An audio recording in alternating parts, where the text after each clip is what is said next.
Hey, it is Bo. I'm Mavs Highlights on Twitter X, and this is going to be my second NBA mock lottery. So let's go ahead and spin the lottery odds. Remember, there will be no trade backs. We're just going to take a player, and I'll try not to meander on and on. Here we go. Oh my gosh, that's not what I was expecting. Okay, all right. Well, cool. Let's go. I'm going to draft for the teams. Here we go. So the Pacers are going to select. I would have them take Darren Peterson. I think that sounds like an incredible fit next to Hallie. And I know AJ is kind of what people are. Listen, this is my mock.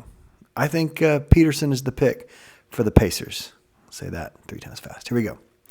All right, so number 2. Oh, the Jazz. I didn't even notice who was number 2. The Jazz are having a hallelujah party in their local temple, and they get AJ DeBonza. That's huge for them. That's dream scenario. Okay, so the Nets are just gonna take Cam Boozer. This is so easy. Last time I was so conflicted. The Nets are going to take Boozer. If they're going to keep MPJ, Boozer will be a great kind of offensive hub. And, if you play him one-on-one, Boozer will probably take advantage of that in most cases. But if not, he's going to kick out. He's going to find the right guy again and again. He's going to find MPJ for open looks. He's going to find Yemen for threes. I like that. I like Boozer there. Okay, so Washington, I think, is just going to take best player available. And I think that's probably Caleb Wilson. I think there's an argument to be made for Darius Acuff. I personally would not value Acuff so highly, but a lot of really smart people who are plugged in and do have sources, are starting to talk about Acuff in that 5 spot a whole lot. So I think Washington will just take probably BPA and go Caleb Wilson. And man, him and Sarr are just going to be a hellacious defense. And if AD's ever on the floor, they're not going to have much shooting, but I guess you probably wouldn't play all 3 of those guys together. But I think AD is just not going to be around too often. So Caleb Wilson, I'm a little confused. Oh, and this is exactly what Sacramento wants. This draft is falling kind of like everybody wants. The Pacers get to keep their pick. The Jazz get their local hero. Boozer goes to a team that I think will value him and utilize his passing skills. And then here we've got the Kings getting their guy that I think they would have taken at 4 or 5, waiting for them at 6. I think there's some scenarios where he's gone at 5, but in this case, Darius Acuff Jr. is going at 6 to the Kings. Man, they want something flashy. They want something exciting. And they're short-sighted. And so it's a very Kingsy pick, and I love Acuff on the offensive end of the floor. He is a lot of fun. And I'm not sure he will hit all of the same highs he did in college because he was just spectacular. But even if he is just mostly what he was his 1 year at Arkansas, he will be a great offensive pro. He is an unbelievable shot maker and taker. He can find his spots on the floor. He runs an offense well. He's a very willing and effective passer. He almost never turns the ball over. Yeah, this is where we're going. We're going Darius Acuff Jr. And now the Mavs at 6. Now, I feel like 6 is a very unlikely pick for the Mavs. When I hit that lottery button and all the picks rotated, I noticed that the Mavs stayed at 6 or went to 6. And I just feel like that is probably unlikely. But hey, we're going to take the guy I want. All right? This is not your mock draft. This is mine. And I want Keaton Wagler. I just love this kid. I see the athletic limitations. I see the strength limitations. The strength limitations, those can be overcome. Get him in a weight room, get him some good healthy food, and let the NBA weight trainers get their hands on him. He'll be stronger. He's never going to be like Adonis or anything like that. He's never going to be Giannis either. But he can get stronger. I don't know that he's ever going to get much more bursty. I'm sure they can work their magic on him a little bit, but he's not going to win with burst. He's not going to win with pop. He's going to win with footwork, with strategy, with high IQ, with length, with height. I think he's going to win with his head. as much as he wins with anything else. I just love the way this kid plays. And I was so frustrated watching him on Illinois, where all they would do would just set the most basic type of top of key screens for him. I was like, man, run some double drag, do something interesting. Let's work on getting this guy open because he is a lethal shooter. And what do the Mavericks need? They need shooting. Now, he's not going to provide, at least I don't project him to provide the point of attack defense at all. I mean, I think he's going to be an adequate defender, and I think he's not like a pure point. I think he's probably something like a tweener who's smart enough and a good enough passer that I think he may develop into a point guard, but if not, he's just going to be a lethal range shooter with really nice touch, really willing, really good passer. And I just see pick and rolls with him and Cooper Flag being devastating. Like I see plenty of times where Wagler sets the pick for Cooper. Cooper comes flying around that pick. Keaton pops back and then just drills a three. Oh man, that just gets me excited. Keaton Wagler to the Mavs, kind of a dream scenario. If they can't get top 3 or 4, Wagler is my next favorite pick for the Mavs. So there we go. That's exciting to me. Now, Memphis is notorious for being a high analytics office. They make great picks. They do tons of research. So here's what I'll say.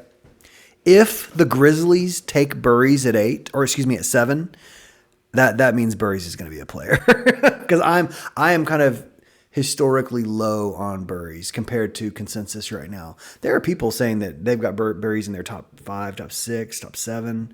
A lot of people have Burries ahead of Flemings, and I don't understand that. I don't see a star player. I see like a 12-year, really solid quality rotation support guy. Here's how I think of Burries. I think Burries is the kind of guy that every good team has one, and great teams have 2. Like that's Burries. So you say, well, doesn't that sound like someone you want for the Mavs? Absolutely. But I have to draft someone I think could be a star. For the Mavs, I have to draft someone that I think has a lot of offensive potential. And that's what I see with Wagler. I just see that shot. I see the offensive game that he's got. And I'm just like, man, that will work so well in an NBA offense, an NBA system. So am I talking myself into Burries over Flemings here? That's really the question. Or do I just assume Michael Brown's health? This is not where I would take Philon, though I love him. I like him more than him. I like Philon more than Burries even. I'm going to assume Michael Brown's health, and we're going to say that the Grizzlies are going to bet on his upside. They're going to bet an upside play here, and for a future Jaw replacement, because that guy is on his way out of Memphis. All right, Atlanta loves this. This felt exactly like Atlanta wants. Atlanta would love Flemings. They'd love Kingston. I think Atlanta would really like Burries. Both of these project as solid defensive options. Both Kingston and Burries are solid defenders. Who feels more like the ATL to me? I'm going to go Flemings. I just don't think Kingston falls past 8. Chicago. Now, this is where you can get fun and take Mara if you just want to throw a giant into the mix. I don't see Burries as a Chicago fit. I could see Lindeborg. I could see Yaxel going there. And I could see Mara jumping into the top 10 after his absolutely exceptional March Madness tourney. Yeah, let's do a little recency bias here. Let's give Chicago a monster in the middle. They've got all those guards. Let's give them a monster. Let's do that. That might be a reach, but I just love Mara's game. I think he's an incredible defender of the paint. He moves his feet pretty well for his massive size. I mean, you're going to put him in drop, of course, most of the time. And I think offensively, he's just going to shoot over most bigs, even in the NBA. He's got great touch with right or left on that little over-the-shoulder hook that he can go over either shoulder with. It's just awesome. All right, now this is where I have been mocking Philon to the Bucks. I just see him as a great fit with Giannis. I also like Burries to the Bucks. So this is going to be one of these two guys.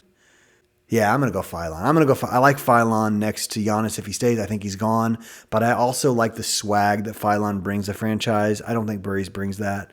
And I think if you move off of Giannis, you're going to need some swag. Let's go with Spider-Man. Let's go with the man who led an offense all by himself and carried them into the tourney pretty far and had an incredible showing against, who was it, Michigan? I think it was Michigan. Yeah, it was against the Giants of Michigan. And he, I think, went for 35 or 36. Just no fear. No fear. Phylon goes 10 to the Bucks. I like this pick a lot for Milwaukee.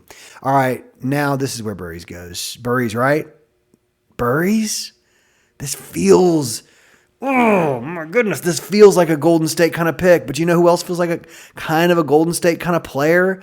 Yaxel, and who else? Steinbach, I think that's how you say it. Steinbach. Hannes Steinbach feels like a warrior to me too. Just an absolute rebounding monster over here. Would be good for Golden State. Solid offensive game. You know what? I just don't think he can fall any farther. We're going to go Burries. Burries to Golden State. We're going to go Hannes Stein. No, we're going to give him Yaxel. That leaves, oh, goodness gracious. Where is he? Yeah, I'm going to go Quaintance for the Thunder. The Thunder don't need anything. So take a flyer on the best defensive prospect we've seen in a minute. He's absolutely awesome if healthy. That feels like something Presti might do, right? And then at 14, I am going to go, Morez Johnson. He just feels like a Heat, doesn't he? Morez feels like a Heat. All right, so that takes us through the lottery. We've got Darren Peterson to the Pacers. We've got AJ DeBonza to the Jazz. They're still throwing their party. Cameron Boozer to the Nets. Caleb Wilson to the Wiz. Darius Acuff feels just inevitable for Sacramento, doesn't he? It just feels right. Keaton Wagler to the Mavs. That would be awesome. I would love that. Michael Brown to the Grizz. That's one I'm not as sure about, but we're projecting his health, and I just love his upside. Kingston Flemings is going to go and add more defense, more ball movement. He's going to just go there and give them, I think, exactly what they need as an offensive leader there. Ademara to the Bulls. He's just going to go plant himself and dominate the paint. Phylon's going to Milwaukee. Burries feels like a warrior.